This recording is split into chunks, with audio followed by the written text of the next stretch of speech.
part of Creative Makers Week. Almost all of the photographs on Joseph Wyman Brown's website are of faces, people staring directly out of the frame in a way that is at once striking and slightly unsettling. He makes his photos using wet plate tintype, a process that hasn't been widely used for nearly a century, and which produces contrast and detail not found in today's digital photography, at least not without significant retouching. The photographer's involvement in the artistic process of tintype is obvious. Look closely around the ragged edges of each image and you can literally see his fingerprints etched into the emulsion. The biggest thing with wet plate is they have to stare, Brown said in an interview with The Verge. You are present for at least a minute with me. The process creates an intimacy between photographer and subject that simply doesn't exist when taking photos with a digital camera or a phone, because there isn't a time. But for Brown, the laborious and time-consuming process of making a tintype is one of the things that makes the art form so special. Where a digital camera requires the photographer to slot in a battery and an SD card, creating a tintype picture involves dipping a metal plate into chemicals, loading it into a camera, and then using different chemicals to develop an image onto the plate. And, like the Civil War era photographers who traveled around in covered wagons making tintype images, Brown makes his way from town to town and sets up his mobile studio at breweries, coffee shops, and other venues, where people can come to have their pictures taken, though he travels in a Ford E350 van instead of a horse-drawn buggy. We caught up with him on a recent stop in Tennessee. In the age of near-instant photo sharing, it might seem odd that people will line up and go through the 10 to 12-minute process to have a tintype made. While Brown says he's not really doing anything different than they did 160-plus years ago, his way of working wouldn't be particularly familiar to most photographers today. The sense of artistry is evident when you see one of the pictures in person. Even as someone who's shot plenty of Polaroids and rolls of film, holding a piece of metal with an image captured on it and permanently lacquered into place is almost shocking. Looking at the metal plate, I saw what the camera was seeing at that exact moment in time. That effect was even stronger when Brown brought out some of the 19th century tintypes that he'd collected. It was a window into a world that now only exists in history books. Grid view. Any photographer can take a few minutes to get to know the person they're shooting, and Brown does. It's amazing the amount of trust it's built in 20 seconds. Someone walks in front of the camera and they're like, "So this is only one shot, right?" And, "Yeah, that's it. Let's make something awesome." Slow photography like tintype requires unbroken attention for what can seem like an eternity in the age of instant gratification. There are upsides and downsides to Brown's approach, and the time and focus that his process requires. One of his subjects received devastating news while he was taking a portrait of her and her husband. They wanted to take a picture afterward, and he said that in the resulting tintype, where they sat in their grief for several minutes while facing a camera, you can tell in their eyes that they were robbed of something. But on the flip side, there's no room for genuine spontaneity. Brown said capturing someone laughing or breaking into tears isn't really possible, due to the long exposure times. Despite the age of the tintype process, Brown isn't the only one keeping the tradition alive. He learned the process from tintype artist Jason Snyder in Pittsburgh, where Brown is based. At the time, he was going to the Art Institute of Pittsburgh, and was the president of Photo Club. He says someone showed him a tintype Snyder had taken, and he couldn't believe it was real. I reached out to him about bringing out the Photo Club. And once I was there, once the process happened, it was like, holy shit.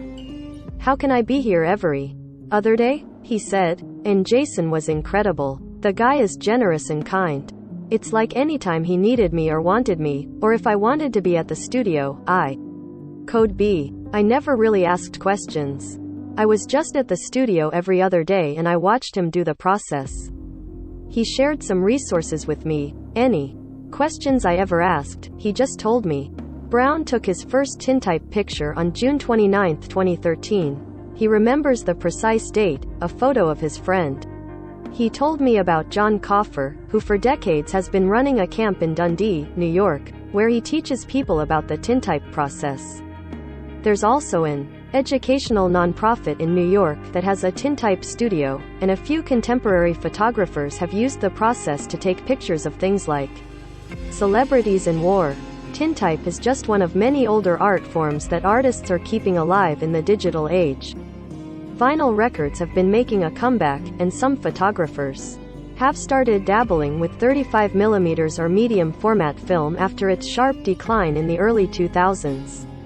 There are even apps that replicate the experience of waiting a day before you can see the pictures you've taken. Polaroid and other instant films have seen renewed interest as well. You can buy Fujifilm's Instax cameras in stores like Best Buy and Walmart. The latter also carries at least a few rolls of film and disposable film cameras in a lot of its stores. There are undoubtedly people who choose the old ways because they dislike new tech, or think it's lesser in some way. Brown doesn't turn up his nose at digital cameras. His path to becoming a professional photographer started during his deployment in Iraq, where he took snapshots with a Nikon DSLR. "I turned into the guy with the camera," he said, referring to a time-honored role held by anyone who reveals to friends, family, or coworkers that they know how to use something more advanced than a point-and-shoot or the camera on their phone. Grid view. He also recently did his first digital shoot in years, saying he doesn't want to just do the same thing over and over. As an artist, he wants to switch things up sometimes, whether that means shooting digital, changing up how he does lighting for his tintypes, or even non-photography things like starting a podcast. "I think it's phenomenal because for the first time in my photography career, I have found a style where people look at my work and might actually go, 'Hey, that's Joe Brown's.' And that feels awesome." But at the same time, he adds, he's worried that keeping things fresh by trying out new looks or techniques could make his work less recognizable. He says there's a double-edged sword when it comes to tintypes. With many types of photography, there's at least some level of reproducibility. Digital image can be copied over and over. You can make prints using a 35mm negative. But you can't copy a tintype. You can capture an image of it, but seeing a digital version isn't the same as holding the metal plate in your hand. "In a way, it does feel like I don't have anything to show for all my work," he. Nevertheless, Brown says he's always trying to improve his images. At the end of the day, there's no secrets in tintype photography. It's been around for 160 plus years. And even though Brown doesn't think he'll ever really master the imprecise process of tintype photography, he says he doesn't want to move on to another type of photography until he's confident he can nail a shot any time, under any conditions. Brown doesn't completely eschew modern photography. He has a side project where he takes several one-second video clips every day of the year, then compiles them together to form a kind of story video, mostly so he can show his grandma what he's up to, he says. Last year, he did it using an 8mm film camera. "I won't ever do it again," he said, laughing. He estimated that the project ended up costing around $1,700 between buying and developing the film. "Using my phone is free. Still, there's something undeniably compelling about someone giving up the convenience that modern tech affords, and still creating something amazing." As Brown said, "I share the best representation of the tintype. But I also want to be clear to people, this is a process from the late 1800s. It's not perfect. Perhaps that imperfection is one of the things that keeps people experimenting with the old ways, making new art with sometimes ancient techniques. There's absolutely value in how digital creation can make things more accessible and more convenient for everyone. But it's also important to see the blurred edges in mistakes every once in a while, the fingerprints along the side of the frame." Creative Makers Week.